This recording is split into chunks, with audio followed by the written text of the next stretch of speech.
अस्सलामुअलैकुम। एक बुज़ुर्ग नहर के किनारे जा रहे थे। इनको भूख भी लगी हुई थी। फ़कीर बंदे थे, खर्च करने के लिए पास कुछ था नहीं। नहर में एक सेब देखा जो बहता हुआ जा रहा था।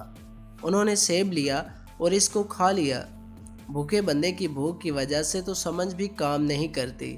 सेब खाने के बाद ख्याल गुजरा, आगे बढ़ने से पहले अगर अभी तक आपने हमारा चैनल सब्सक्राइब नहीं किया तो अभी हमारा चैनल सब्सक्राइब करें ताकि आप हमारी हर नई आने वाली दिलचस्प वीडियो से लुत्फ़ अंदोज़ होते रहें।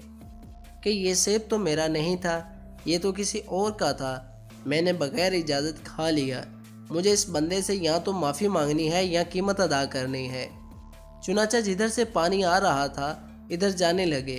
कुछ दूर जाने के बाद देखा कि एक बाग है जिसमें सेब के दरख्त हैं। समझ गया यहाँ से गिरा होगा। बाग के मालिक से मिले और कहा कि मैंने आपके दरख्त का गिरा सेब खा लिया है, लिहाजा या तो माफ़ कर दें या कीमत ले लें। इसने कहा, माफ़ तो मैं नहीं करता, हाँ कीमत अदा कर दो। कहने लगे, जो भी कीमत होगी मजदूरी करके दे दूंगा।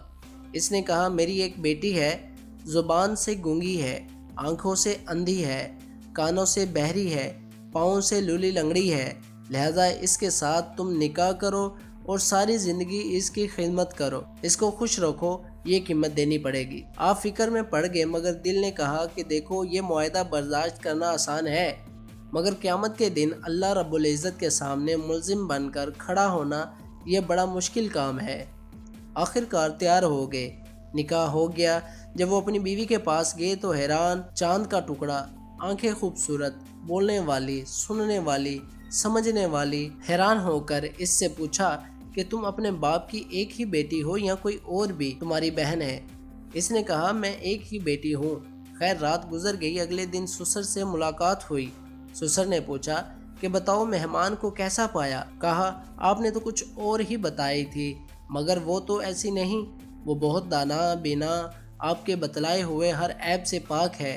उन्होंने फरमाया, हाँ ये मेरी बेटी ज़ाहिर हुस्न जमाल भी रखती थी और बातनी एतबार से भी हदीस की आलमा, कुरान की हाफिज़ा है। मैं चाहता था इसके लिए कोई ऐसा खावन ढूंढूं कि जिसके दिल में अल्लाह का खौफ हो, क्योंकि जिसके दिल में खौफ खुदा ना हो वो बीवी के हकूक़ सही अदा नहीं कर सकता।